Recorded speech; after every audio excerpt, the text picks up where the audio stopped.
Hey guys, welcome to another episode of Courtside Story. So today we'll be talking about the Eastern Conference series between Milwaukee Bucks and the Brooklyn Nets. And I think we both agree that this was the best series of this playoffs. It Hmm. was like a showdown between two of the arguably the best players in the league.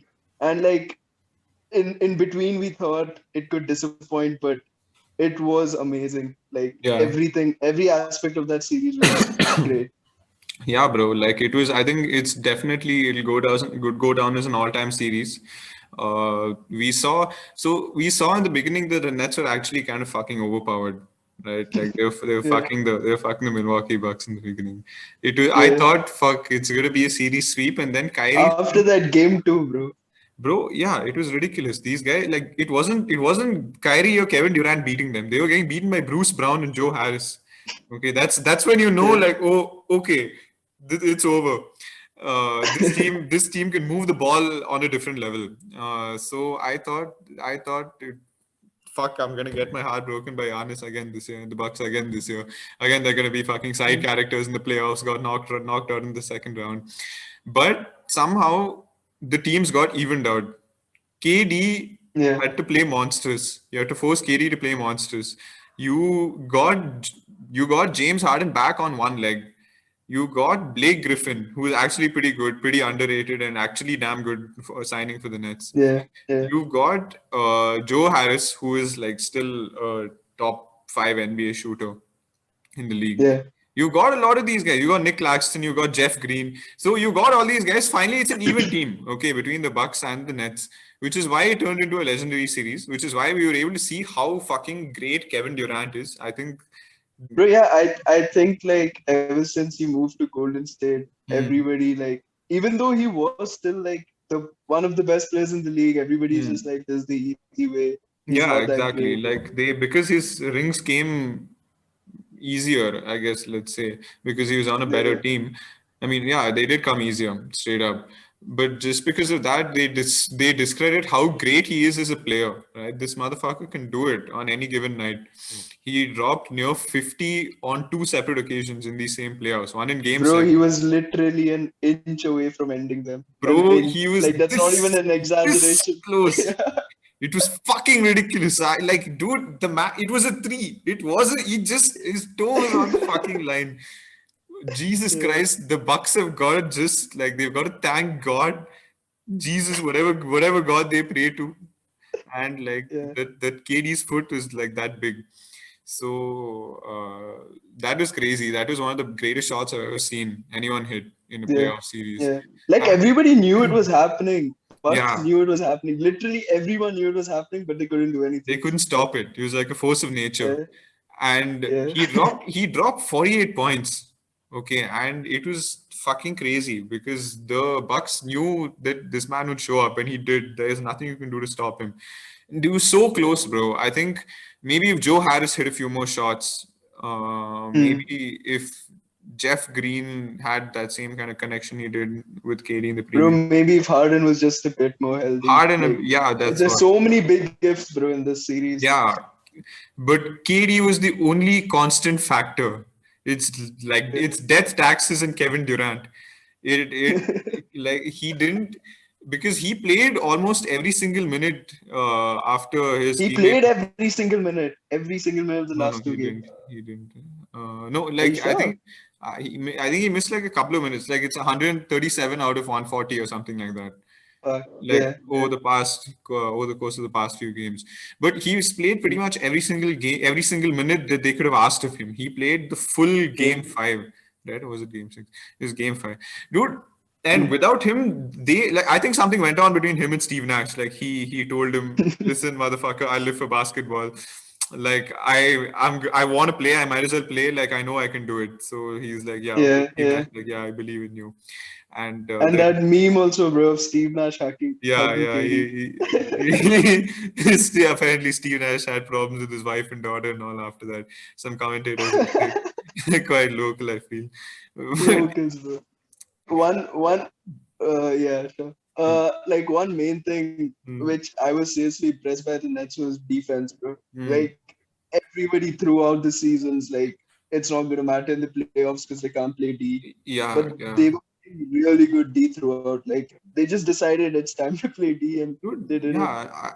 I think it's something similar with the Clippers this year because in the beginning, like they were getting fucking torched by Luka, and that's because they did not Mm. understand how to play team defense. Like they were playing individual defense, and they have individually great defenders, but playing team defense is a different animal, right? You Yeah, need something to click, and now it's clicked for the Clippers, which is why they're playing really well, which is why they were able to knock out the Jazz even without Kawhi Leonard.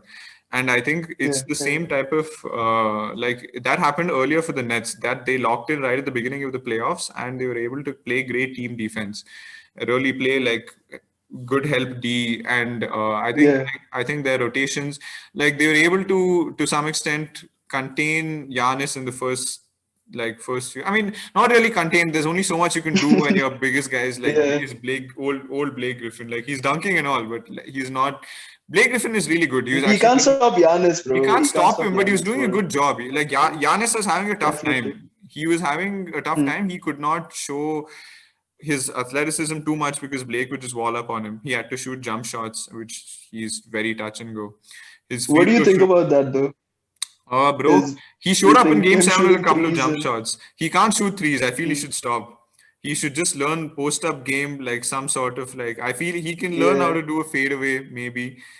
He should really got to improve his free throw shooting. You know, he's not like Ben Simmons. He's better, but yeah, at shooting definitely. he's It's just gonna that be I feel he takes a lot of ill-advised shots. Like he yeah. doesn't need to take that many. He takes a three when he's comfortable, when he feels like okay, like we can take a three, it's not gonna matter that much. Like if I make it, it'll be Yeah, mad. If I don't make it, it yeah. won't be like too bad. But but yeah, he shouldn't take. He's not very good at shooting threes. The one three he shot that everyone posted on Instagram was The bank when he shot. yeah, when he answered KD's three. It wasn't an answer, bro. It was a fucking fluke. I saw that. I knew that shot was gonna brick like a motherfucker as soon as he Yeah, yeah, left his hands, but then it went off the bank, and he was yeah, trying. Yeah, but okay, he shoots like why you can't shoot one three out of like 15 throughout the series and call it yeah, success. yeah. You gotta shoot less threes.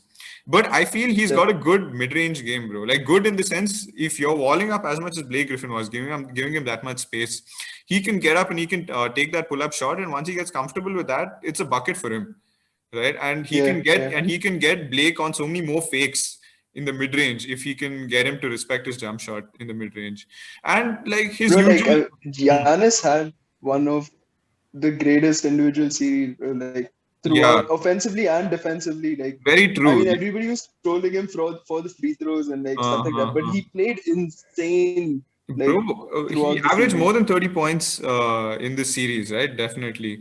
Because Yeah, I don't remember a single game where he had less than 30. And maybe game two, but that's it. yeah, and he averaged double digit rebounds for sure. Like he must have had like 12, 13, something like that. He had 40 points in game seven, along with Yeah, along with a clutch bucket and yeah.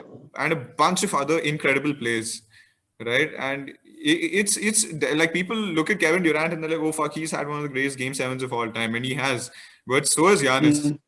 And Yeah, this is yeah. like his 40 points mattered because Drew was shooting like shit.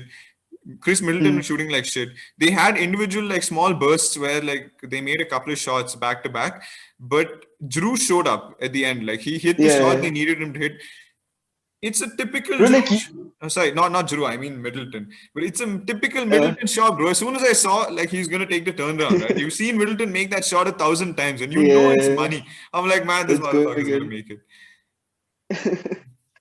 Bro, like, but I think we got to talk about the biggest difference, which was Giroux Holiday from like last year's team. That Yeah. was the only thing, like, except Eric Bledsoe, he was the only improvement. And like, you could tell what he brings to I the mean, they game. He got was PJ and Tucker who was PJ Tucker, guarding Kevin Durant the whole time, which is a yeah, fairly big and addition. when PJ Tucker was like in foul trouble, then It was Drew. either Middleton or Giroux would do it. Yeah. And like that's important, dude. And like in game seven, Giroux made a bunch of important buckets in Yes. the fourth quarter. Yes. So Yes. like that's something which Bledsoe can never do in his life. Damn, bro. Why Bledsoe got a stray? He just Bro, he's on the it's kind of useless. little bit. Yeah. Yeah. Yeah, He's pretty useless. I also get damn pissed off watching him on the Pelicans. And I think it was, even though like the superstars dominated all the spotlight, Hmm. all these players like Bruce Brown, like that Yes. small man These is unsung playing pick and heroes. roll. Yeah, Yeah, bro.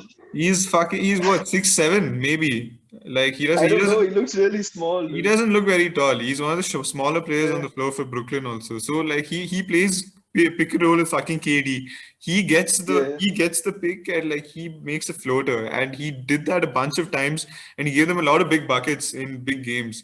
So Bruce Brown, he played yeah, fearlessly, bro. That's what I'm most impressed about. He wasn't afraid of the moment. And a yeah, bunch of players have done that in this playoffs, like Terrence Mann and all. Fucking Reggie Jackson showed yeah, up a little bit.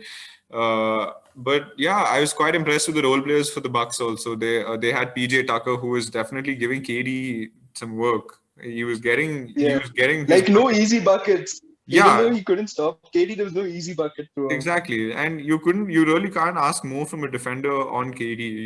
You're not going to find. I think they did a Definitely. actually. I think the Bucks did a good job not putting Giannis on KD. But I feel they should have put him on key moments. But in generally in Hmm. the game, they didn't put him on KD because KD is going to cook Giannis regardless. Let's be honest. Okay, so Bro, like it didn't make sense because Giannis would just get into foul trouble. Like yeah. even in important moments, even though PJ Tucker is like not going to stop KD, I Hmm. still think because he was playing with him throughout the game, Hmm. he'd still have a better chance of doing anything than Fair Giannis enough. coming into those Very important fair, moments. very fair. Like that's what PJ Tucker has been guarding him the whole game. He has a better Yeah, understanding and like timing for his rhythm.